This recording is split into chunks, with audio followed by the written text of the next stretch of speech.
Hello, everyone, and welcome to the midweek program at the JC Raulston Arboretum. My name is Blake, and I'm the education assistant here at the Arboretum. And today we are in the White Garden because it's a fancy, vaguely formal garden. It's about as formal a garden as we get around here at the JC Raulston Arboretum, anyway. But we have a garden conversation for you today. We have Mr. Jon Roethling joining us from Reynolda Village. I want to say Reynolda Village. That's not correct. It's just Reynolda Gardens. Reynolda and Conservatory? No, just Reynolda Gardens at Wake Forest University. There it is, the official title. Thank you so much, John. I really appreciate that. And we are, of course, joined by Greg Paige, our Director of Horticulture, who will be having a nice little garden conversation with John. They're going to talk about wherever their hearts will take them. These two are old-time friends. They've already had an hour-long conversation before this conversation. Y'all, yep.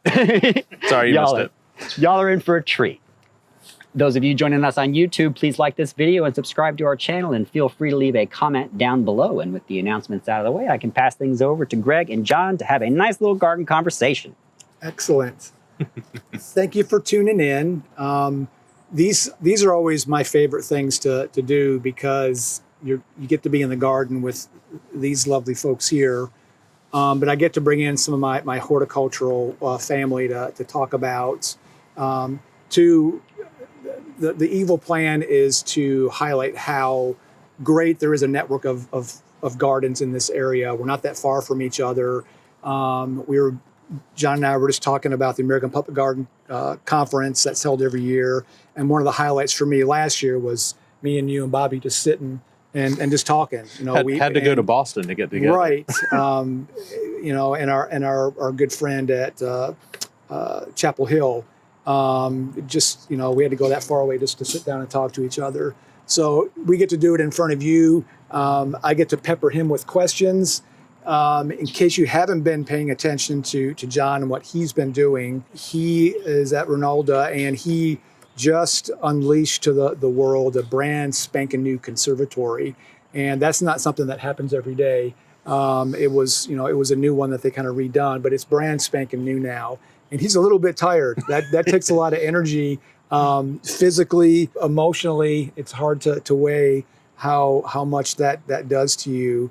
And it's kind of hard to come down from that. So my goal today is to keep his eyelids open and hit him with a whole bunch of questions from all over the map. I told him we should have brought some tissues because we're going to hit all the emotions today, all of them. So first thing that I like to do, not everybody out there is as familiar with you as I am, thank goodness, because I could tell some stories. No. But tell our folks at home, how did you get started in horticulture? What was the thing that made you kind of go in that direction? That's always a good place to start.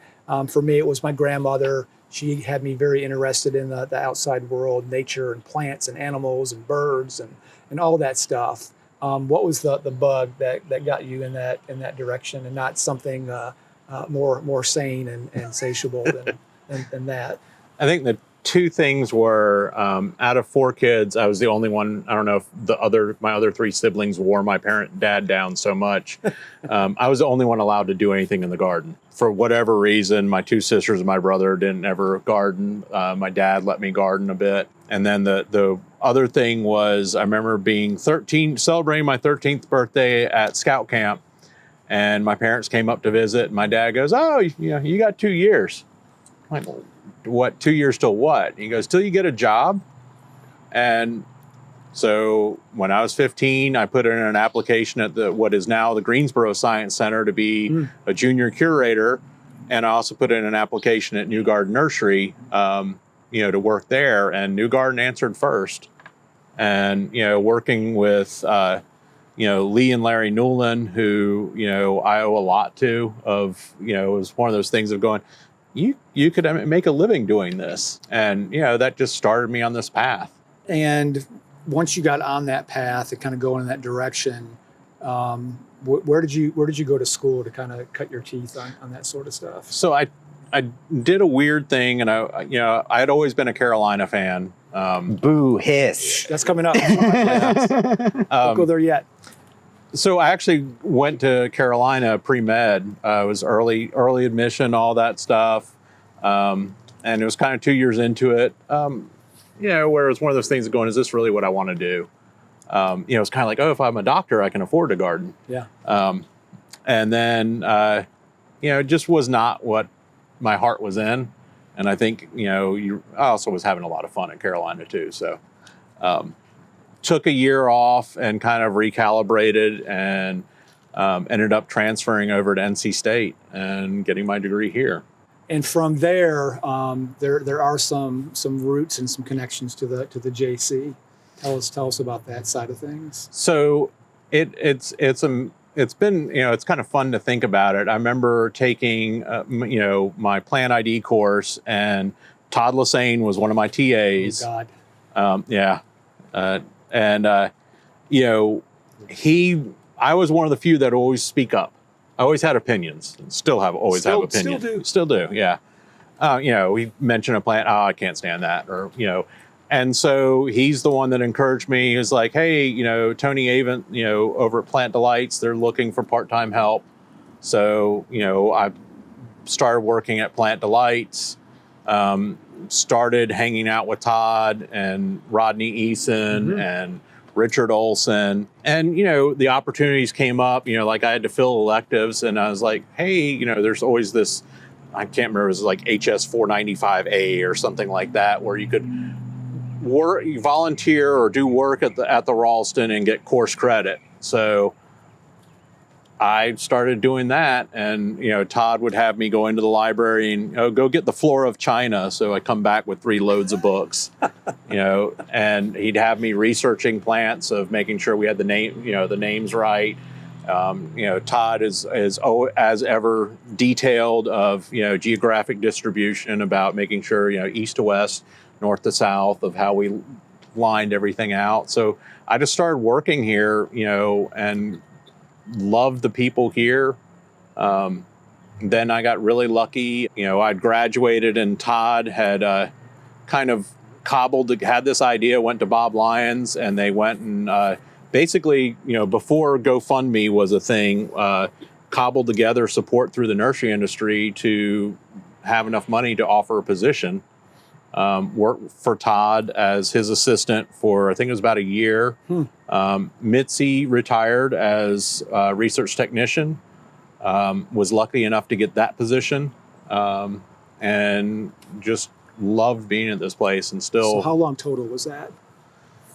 I think it was 3.5 years, okay. But it was it wasn't as, it definitely is shorter than it really felt, because just everything here, I love coming here and seeing plants that I remember hand digging. The Terracaria over in the Boxwood collection, I remember hand digging that thing, and I always joke and say, just like me, it's bigger. That's always, I look back at my career, and that's always kind of a reward. We were talking about this earlier too. That's always a rewarding thing for me, is to go back to places I've worked and see.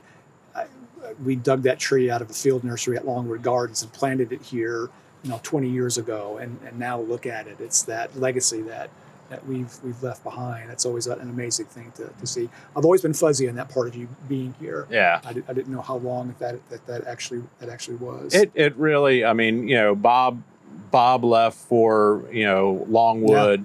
Yeah. Todd left, and another opportunity came up that.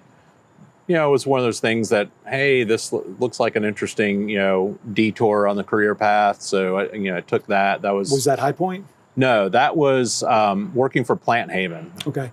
Which that's right. It's a plant breeders agency. So it represented plant breeders, bringing plants to market, putting them through trials, then trying to get them actually out and into market. It was a different side of horticulture. Mm-hmm. It was more the business side instead of the plant side. Right. The sustaining, making money side. Yeah, that's no fun. No. And there's a red bud in there somewhere. Yeah. Tell a little bit about that, because that's, friendship aside, that's always been one of my favorites, long before I knew it was yours. No, so Sturce's Hearts of Gold is my find. It was someone in Greensboro was wondering why their tree was looking kind of yellow. But it was in more shade, so it wasn't that vibrant yellow. So it was one of those things of looking at it going, I don't think it's sick. And so we sent Budwood off to Harold Neubauer, And I still remember, his thick German accent that spring of excitement of, oh, John, yeah, I think we got something here.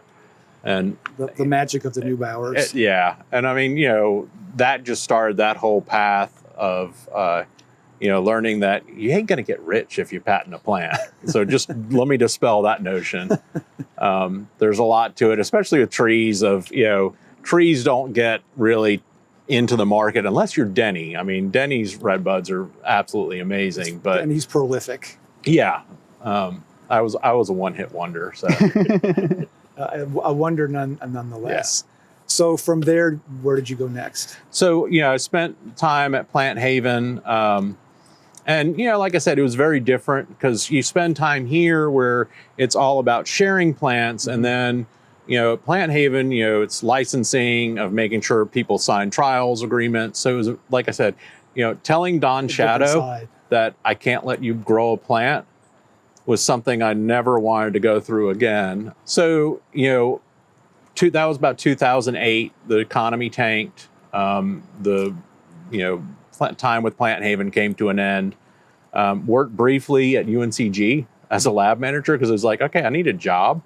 So just did the lab manager bit at UNCG, and then did that for might have been a year and a half, and the opportunity at High Point came up, and so I was happy to get back in public horticulture because it was a job at UNCG, but it just wasn't what I loved.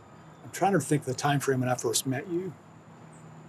Where were you at that point? Did you meet me when I was at High Point?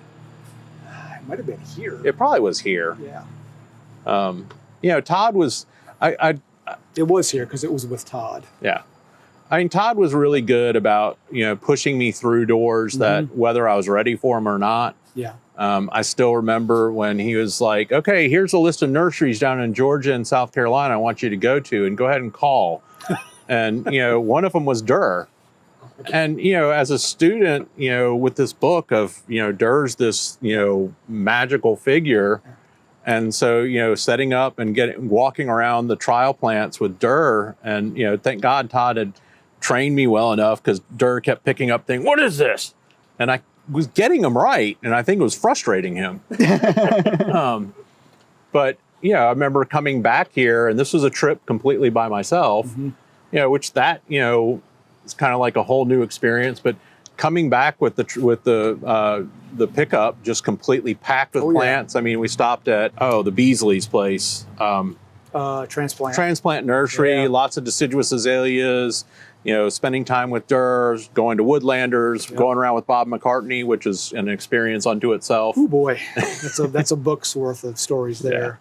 Yeah. But it just that's where like having a mentor that, sees something in you. And that's something that I try to figure out how to do that, how to continue that of when you see someone that's got that interest of, hey, you really ought to check this out. And kudos to Todd. That's the beauty of Todd the saying.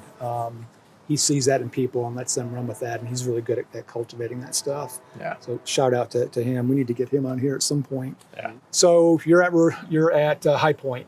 You go to High Point. What was that? Tell us the good stuff. So, it's one of those things where it was relatively new when you went there. I mean, High Point has been this juggernaut that came. I mean, I used to play soccer in Jamestown as a kid, and I remember going out there and going, "Where did this come from?" Yeah. Still, it's growing like that. Yeah, it's insane, but. It was odd because one of the folks that I supported at UNCG, she was one of the instructors. Her husband was the librarian at High Point, and so they were talking about. I think it was maybe 2 years into them trying to do an arboretum and botanical garden, and it was one of those things of, oh, you work with someone that worked at a arboretum. You think he'd come over here and talk with us? Yeah. So I went over there with like no expectations, and it's one of those things of. Oh, we've got an arboretum, so we need an arborist, right? And I'm like, no, you need a jack of all trades. You need someone that has a good working knowledge in lots of different areas. And I think it was almost 2 or 3 times visiting, and they were like, well, are you interested in coming here? And I was like, yeah. Just like that. It was kind of just, serendipity. And, with the way that place, I think when I got there, it was 120, it had just expanded to 120 acres. I think when I left, it was near 500 acres. So it just was this juggernaut growing. And there was lots of opportunities of, being able to weigh in. Like, I remember when they did Greek Village and, the landscape architect had their plans, and it was, lots of okami cherries. And I was like, let's do lots of different Prunus mumes around here. So I think, instead of just okami cherry everywhere, we had 5 different types of Prunus mume scattered throughout Greek Village, which I was like, might make things smell a little better, instead of Prunus mume, stale beer, might be a diversity. Yes. So there were lots of opportunities to, play around, to create gardens, to, kind of expand upon what my foundation from at the Raulston is about the diversity of plants, of showing people how much is out there. Like the azalea path had, I think, like 5 different types of encore azaleas when I got there. Oh boy. And I'm like, oh, we can do a lot better than this. So I think when I left, there was 200 types of azaleas. So it was just, I was given a lot of free rein to do a lot. It was almost starting an arboretum from scratch, literally from the ground up. That's my understanding. There was, the ability to put plants in lots of different areas. Mm-hmm. I think they had they still have, I think it's an alumni group of women, and they were called the Steel Magnolias. And I pitched the idea of going, hey, this might be a cool way to build a magnolia collection. And so it was like, okay, $300 and you get a magnolia and get a plaque. And we were doing plaques that had a photo of the flower, since, deciduous magnolias, it's fleeting. Yep. But I remember, getting, and it's kind of like, I don't know if those things are replaceable, because, a bunch of those came from song sparrow. Mm-hmm. Song sparrows no more. Getting a lot of different magnolias. So it was fun building. And, it's kind of like, as a plant person, I'm getting new plants all the time. So it's just like, I need another hit. All those phone calls asking me for different magnolias. Yeah. That's existing ones on campus of, what is this? Is it Susan? Is it? Yeah. Oh, yes. So from there, how long were you there? I was at High Point for just a week over 8 years. Wow. Okay. And from there you launched into Reynolda. And, that I still remember Chip Calloway, which many Raulston followers know Chip. He was always been a tremendous supporter of the Raulston, but Chip actually called Adrian, my wife, first, when she was at Senior Botanical Garden. And he was like, Preston Stockton, who was the gardens manager prior to me, she'd been there for 37 years. She was ready to retire. And Chip had been brought on the board to help find, the next person. So he called Adrian first. I don't hold that against him. But at the time, she's like, no, I'm really happy where I am. And she said, and Chip was like, good answer. What about John? And she said, I think you need to give him a call. And so I got a call, and it was interesting because the conversation went, Chip, I cut my teeth working at the Raulston Arboretum and working at Plant Delights Nursery with Tony Avon. How does a new plant person fit into a historic garden? And if anyone knows Chip's accent, he's, oh, John, they got it all wrong. Catherine was progressive. Having her garden under a bubble is doing a disservice. And I was like, you have my attention. There you go. And I remember we had that conversation. I went, I was like, Adrian, let's go look at Reynolda again, because we had visited one time before. We went out there on a Sunday, and I was just watching all the people walking around, and it just hit me. I was like, this place has a soul to it. Mm-hmm. And it was just like, I want this. And best thing that's ever happened. Awesome. Second best. I want to go on record. Yeah. I want to go on record saying your wife is a genius for telling you to get in touch with them. So you started there in earnest. I came to visit you, I think, Was it right before COVID hit? You were. How long had you been there? So I've been there. When I came to visit. So that was 20. So that would have been spring of 2020. So maybe it'd been there a year and a half. Okay, you hadn't been there long. Yeah, I always joke and say I could have used a few more years under my belt before facing a global pandemic. Yeah, But we all could have. We all definitely could have. but yeah, I think you were might have been the last speaker. I was before COVID.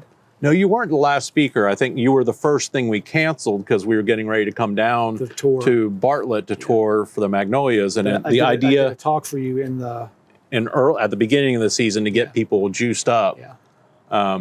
And then it's kind of like, I don't think we need to be putting a lot of people on a small bus. No, that was a good choice. So you've been very busy since that way back time during the pandemic. Let's talk a little bit about what we were talking about before we turned the cameras on. Describe the thing that was plopped into your lap to resurrect and create and unleash to the world. I think when I got to Reynolda, it was it needed some attention. Mm-hmm. Preston put in 37 years, and I admire that. I mean, she guided Reynolda through. They did a massive restoration in the mid 90s. The garden had drifted so far away from the original plans. Mm-hmm. I look at photos of that time period, and you have to squint to go, where is this? Because it was so far from what. Yeah. And I mean, I read some of the correspondence back and forth for that project, and I had heartburn just reading it. So, it's like I always say, I'm very thankful that she guided that process, because we could not have gotten where we are now had that not happened. Right. But, when I got there, Preston's approach was, they had gone through this whole process to return it back to the period of significance, which is like 1917 through 1924. Because the plans were from 1917, and Catherine passed away in 1924.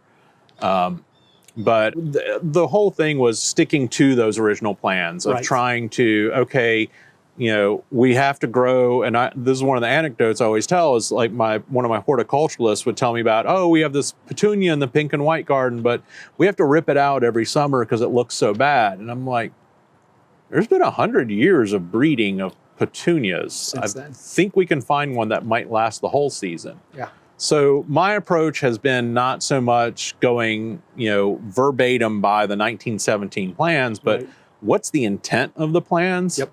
And we've just done, systematically going through every section of the garden of, the first big project was there was 44 weeping cherries that surround the lower formal garden. When they did the restoration in the mid 90s, it's funny, I found correspondence we were talking about Brian Upchurch earlier. They had reached out to Brian about getting these cherries, but they couldn't find the cherries for some reason. But, there should have been a matching alley. You'd have a 30-foot tall weeping cherry, and then where one had been replaced, like a 5-foot tall one. So the whole design element was gone. Right. So there was a lot of, not excitement. It's pandemic, but there was so many people outside that were like, let's harness this energy. And so that we started out with working on the cherry alley. So we took out all the old cherries, completely reworked the beds, came back with 44 new weeping cherries. And that started this snowball going down the hill of doing the cherries, all the walls, getting them cleaned up, repaired, repainted, going through the tea houses, getting those cleaned up, repaired, and repainted. Then going systematically through every portion of the formal garden and taking everything out and redoing it. And this is where Catherine Reynolds was this amazingly progressive woman. In a time where, women weren't allowed to write checks. Right. Or holding those positions in a lot of cases. So she did all the correspondence with the architects, making all the decisions. She's the one that pieced together all the parcels that would become Reynolda. And then you look at the house had the latest technology. It was, a central vacuum unit in a 1917 house. Yeah. The farm was all utilizing the latest research and was meant to share to the community of how farmers should be, rehabbing their soil after growing tobacco. So, you look at the founder and it's like, she's so progressive. Mm-hmm. And I just couldn't square that with, I'm sure she'd want the garden not to change. And anyone that's a gardener worth any salt is constantly going, what's new? What's exciting? Right. So that's where it's kind of like, better? What's going to perform better? Yeah. And so that was where, I went from doing verbatim from the 1917 plans of, okay, my only rules in the pink and white garden are pink and white, and I don't want to see mulch. I want, just cram full of plants. And that's the way we've led with a lot of things. And then, taking the stance of like, there was an English boxwood hedge that delineated the parterres in the lower formal. Mm-hmm. Well, we were missing 40% of the hedge. So it's one of those things of going, do I go back with more boxwood, knowing that boxwood blight is all over Winston-Salem? Yep. And I always tell people, usually when the plant's name is in the disease, it's not good. Maybe don't go with the plant. So, it's like, okay, so what were we trying to do, with these English boxwoods? We were trying to have an evergreen hedge to delineate these spaces. We can do that with other plants.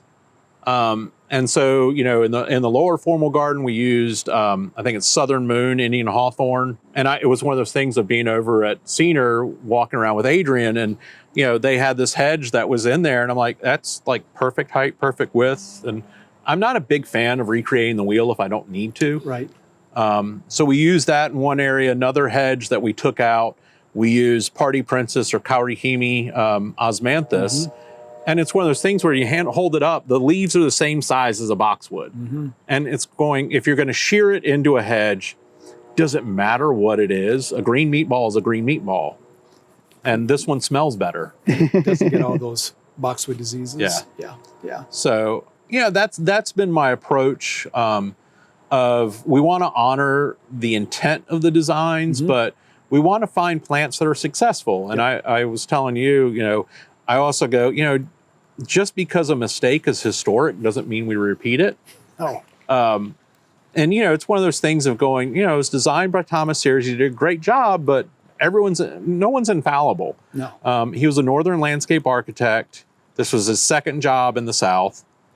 And he did one thing was a planting plan of lilacs. And not the best place. Not the happiest plant in the South.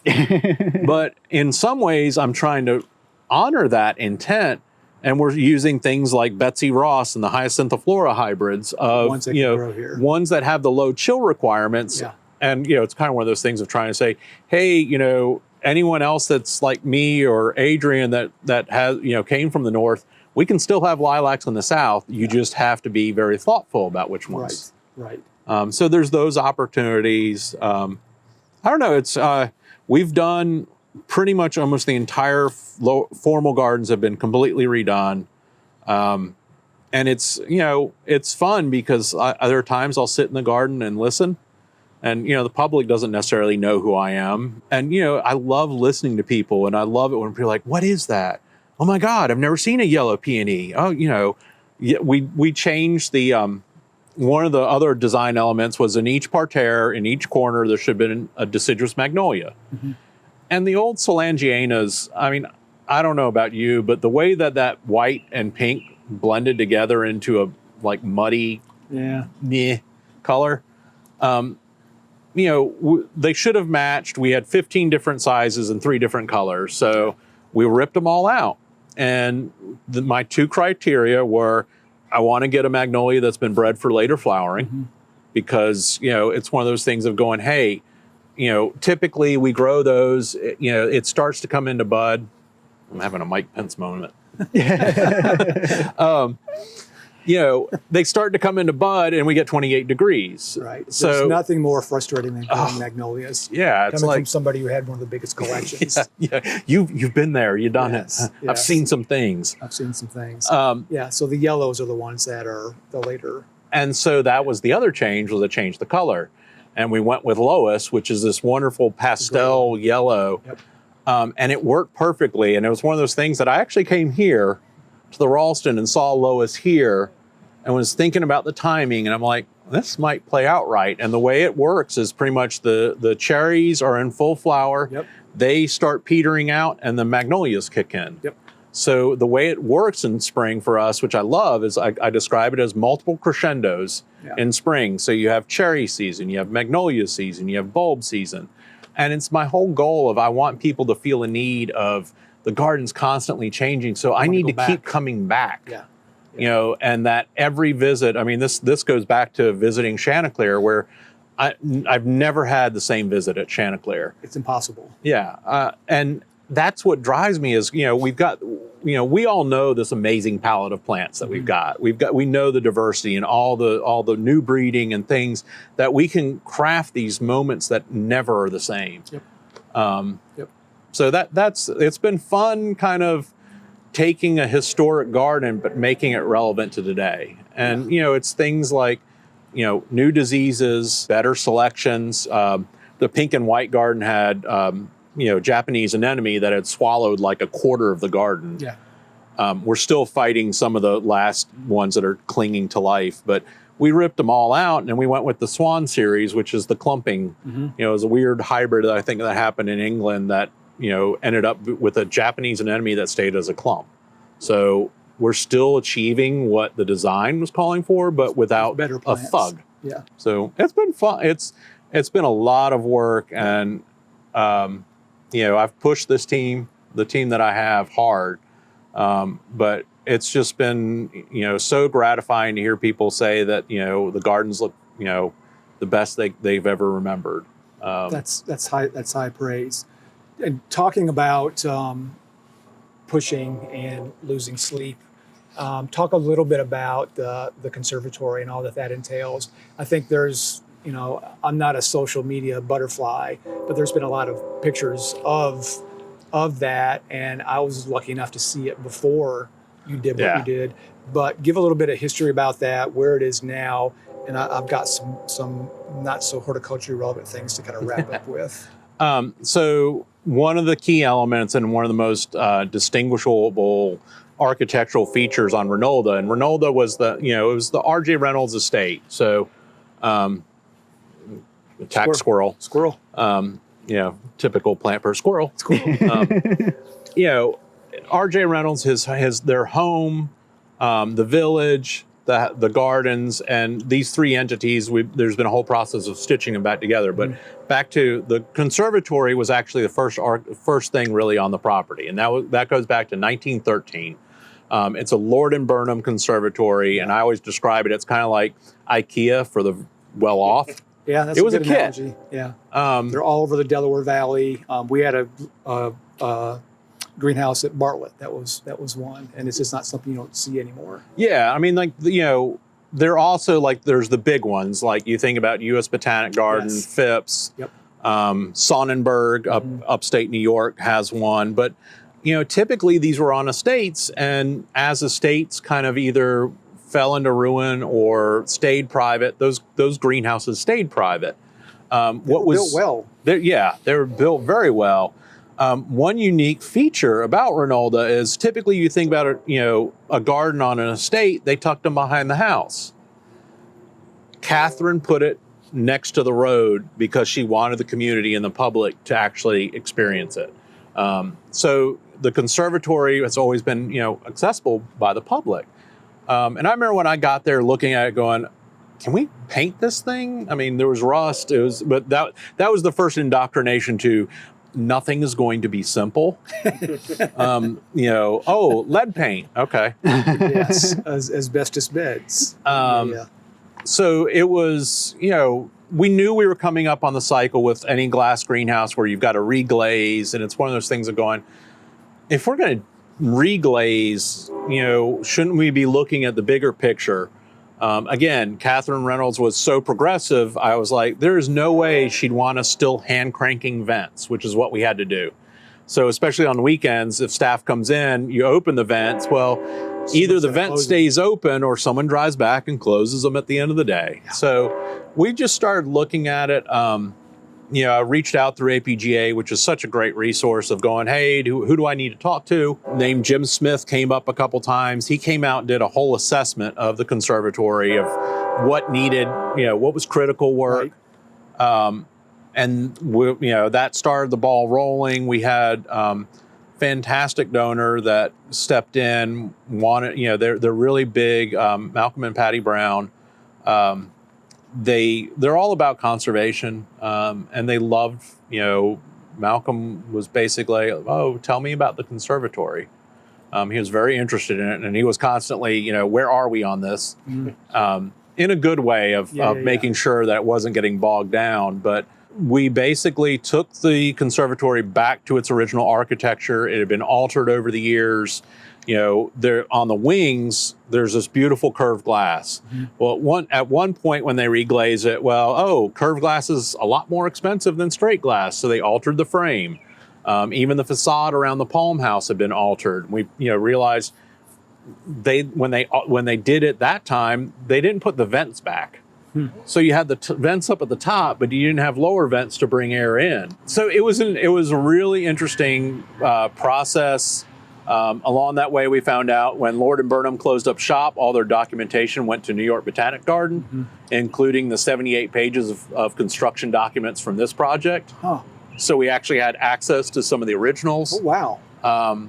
And then we started working with, and this was one of those, a project of this scale, there's always those heart seizure moments. Mm-hmm. But when we were, looking at selecting vendors, they were like, we were going to bring this group in, Prospient. And I kind of was like, who? And it was one of those things. And I was like, what, are we bringing in a fly-by-night? We can do that. Right. Well, Prospient is now the mothership for Rao Brothers.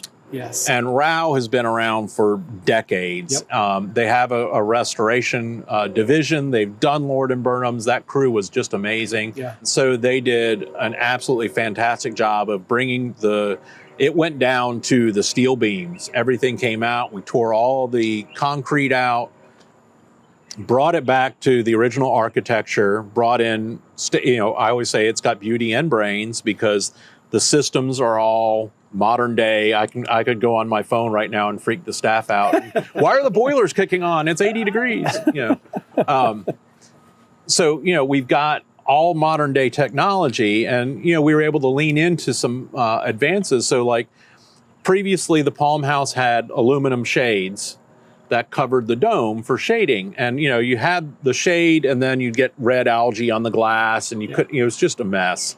And it always drove my OCD crazy because the shades were never the same height. I feel your pain there. But we could use tinted glass for shading. So that allowed us to get rid of those shades. So now you walk in the Palm House and it's a clear view to the sky and the architecture just sings. And we had our friends preview for all the donors to the gardens on Sunday, October 6th. Mm-hmm. And I only thing I regret is we should have had a camera that captured everyone when they walked in, because it's seared in my memory now, because it was like, this has all been worth it. Because watching people suddenly step in and their eyes just go, oh my God. Yeah. It was a lot of work. I don't think I ever dreamed we would be tackling this not even 6 years into my tenure. I've said this has entered kind of Reynolda into a whole different level of exposure. When you think about conservatories in North Carolina, there's Daniel Stowe, there's the greenhouses down at UNC Charlotte, there's, of course, the Biltmore, High Point University has a conservatory, but nothing quite, definitely not the architecture of Reynolda. And we're free to the public. Yeah. So, the fact that this is a resource for the community, people, the first day when we were actually open to the public, people were, starting to pull their wallets out of, what's the admission? We're like, well, it's free, but a donation suggested.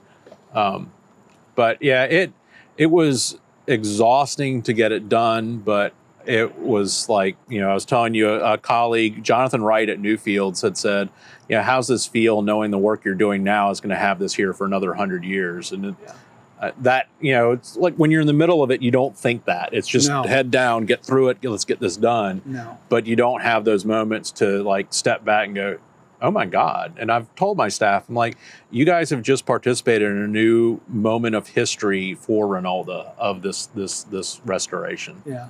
And it makes all the other stuff you've done as relevant and recognized, because all of it goes together now. And it's created this, it keeps the history, but you've put the 21st century stamp on it. I can't wait to see it. I just need to carve out time to do it.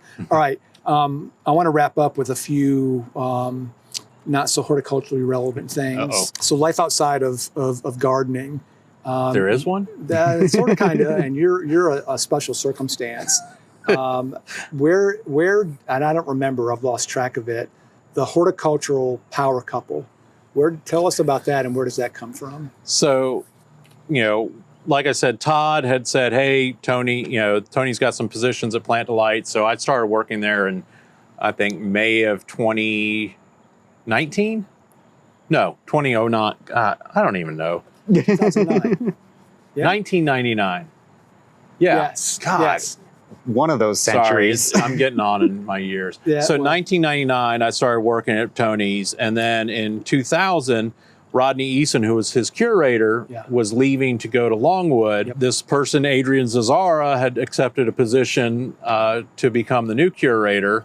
She came down to Plant Delights, and I tell her every day, I'm like, I don't know how you saw whatever you saw in me, but as she tells it, Rodney, came out after lunch, was introducing, he said, oh, here's John, who he's working part-time in the afternoons while he's at State. And I stood up, and apparently she said in her head, that's the man I'm going to marry. Wow. And I'm like, boy, that was a leap of faith, honey.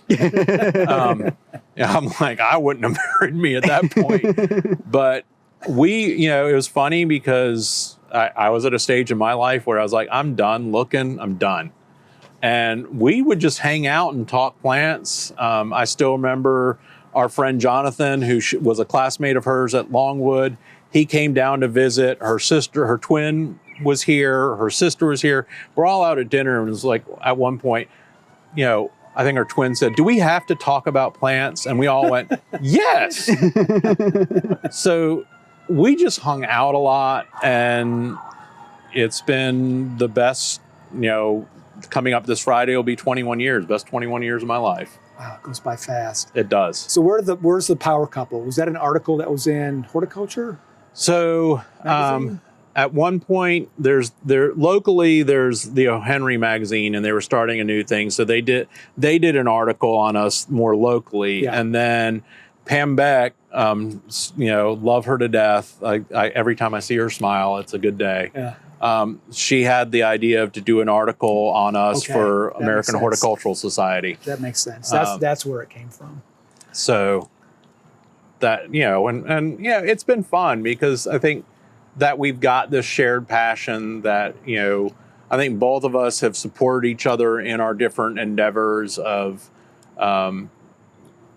just cheering each other on through everything. And, we have a blast, and I think people look at us like, so what do you guys do on vacation? And we're like, we go to gardens. Like, and what else? And what else is there? Yeah. Oh, well, there is another else. That was the thing I wanted to ask about. Something that we share is our love for dogs. Yeah. I met your wife when she was working for Tony, and we got into a side conversation about dogs, and it might have been 2000. When I met her, I was still at the Biltmore estate. Talk a little bit about that. Yeah, so we, I remember when we were first talking about having kids, and Adrian goes, "Let's get a dog," and so I was like, "Okay." And we got a boxer puppy, Daisy, and she passed, I think, 2 years ago. I still miss her. She was my first dog, but that started she had always been interested in boxers, but that was, we both got hooked. So we had our two dogs, and then we started fostering with Blue Ridge Boxer Rescue. and we've had, a number of fosters. We have, right now we've got 3. We've got, Ginger is still around. She's going to be 14 next year. We have Cirrus, who he was part of actually a cruelty case. And he is the biggest, He's a big old boy. He's a big boy, but man, he is the biggest teddy bear.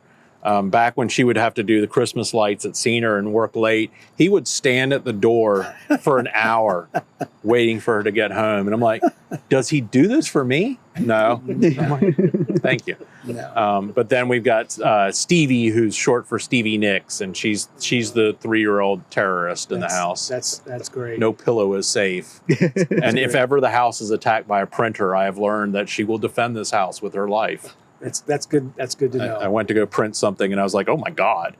It's like the vacuum cleaner at my house. Yeah. The thing I wanted to end with, one of my fondest memories of you, we're at, I think it was Magnolia Society. I think it was here. And a bunch of us went to eat dinner. You came along with us, and it was March Madness. And I had a Duke hat on, and you sat down, and just the look on your face and your entire body just completely changed. And just like, I was like looking at your face. I used to think so highly of you. Just the recognition, like you looked at the hat, you looked at my face, you looked at the hat, you looked around at everybody around us, and you're just scowled. You're like, really? And my wife went to Duke, which is why I had that. And then many years after that, I saw you and your dad at Duke Gardens, and I had the hat on again. And you're like, the hat, the hat. And I think your dad said something about it too. Yeah. So there is some deep-rooted Carolina hate there. I think honestly, I'd probably be written out of the will if I stopped rooting for Carolina. Okay, that's all you need to say. That's all you need to say. We have covered all the stuff that I wanted to cover, Cool. and then some. Personally, let's not wait so long to do this again. No. And I need to find time to come visit you in the not too distant future. Do we have any questions from the masses? Yeah, we had one question from Paul. John, he wants to know, what varieties of flowering cherries have you found that hold up well in our climate? And have you considered any alternatives that might be a better option for a spring bloom? We spent a lot of energy talking about that. Yeah, I remember I reached out to Tom Rainey, and I'm like, hey, can you breed me something real quick? Because, like the large flowering cherries, there's Prunus subhirtella pendula, and that's what was originally spec'd for the gardens. We had talked at one point about switching to autumnalis, but Barbara Babcock Millhouse is the, she's one of the surviving granddaughters of Catherine Reynolds. And, she had told my boss, I want to walk under the cherries again one time before I leave this world. So we were like, yeah, I think we need to go back with those. That's a good thing to do. But I remember asking Tom, and what he does is he emails me a paper on whatever the bacterial spot is that hits it. And at the top of the list for susceptibility is Prunus subhirtella pendula. So, Tom, if you're listening, please get breeding. Pick up something else, Tom. I mean, it's been interesting though, because we took all the old soil out. We did we worked with Stay Light and did a blend, and we've had fall color on weeping cherries for the first time in years, because usually it was like August, we'd start getting the questions of going, why are your trees dead? This time of the year, that always kind of reaffirms that very thing with me is, I can remember working at Swarthmore College. They had a great cherry collection there, and just the fall color was unbelievable. And now, with climate change, with our warm temperatures, there's more diseases they're prone to. There's all kinds of leaf spots that they get. So they just shut down around, the end of August, and there's no leaves on them. And crepe myrtles are starting to do that now. It's kind of hard to see any color in crepe myrtles. If you do those cultural things that he mentioned, that's an important thing to do. Yeah, I think we reduce the viral, or not viral, but there's just the spore load probably. You reduce that, you reduce the stress on the plants. They're already going to be environmental, but if they've got good soil, they've got a good root system, the water needs can be kind of managed. If you're adding organic matter back, all those things are good things to kind of stay that. We have some different species here that are really, really good for the changing weather that we have, but they're not produced in mass. Yeah. And they're not going to be the same kind of jaw-dropping, memory-inducing ones of the weepers or the big Yoshinos, those sorts of things. But there are ones that do better, and there's ones that are smaller too. Yeah, I love the Incisa. Yes, Incisa, all those little guys. But yeah. And I mean, it's an interesting conversation point with telling people about how, in Japan, they've been tracking peak cherry bloom for, 700 years? Hundreds and of years. We're having the earliest cherry blooms ever. So it's kind of like, it's staring at you in the face. There's 700 years of data now. Yeah. But, it's something that I always tell people that, we as gardeners are very adaptable. It's on our DNA that we have to be able to change things. And, it was... Actually, on the historic plans, it was originally going to be crepe myrtles instead of cherries. No kidding.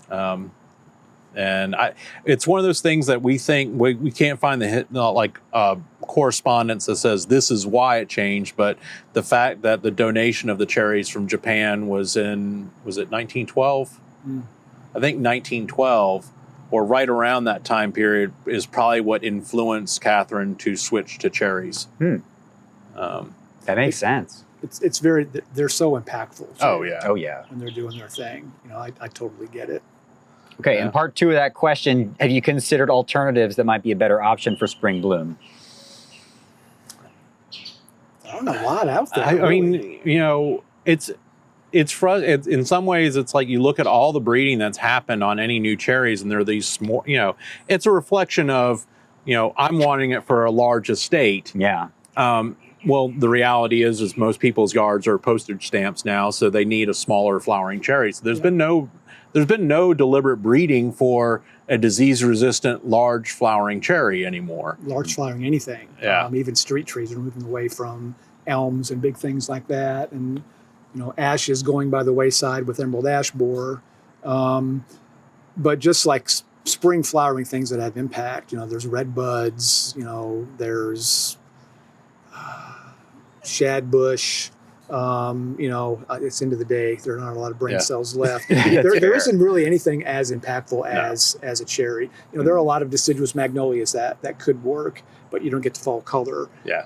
And you also have the threat of frost. And you don't, and that pendulous habit. I mean, when we actually had an evening event in the conservatory, and the lighting person went out and we've actually got, this is a planned thing that we're going to do permanently eventually, is to add uplighting for all the weeping cherries. So as they get that architecture developed, there's no magnolia I can think of there's no weeping magnolia that probably looks anything good. In the wintertime, a nice mature weeping cherry just has so much architecture and texture, and the twigs are dark.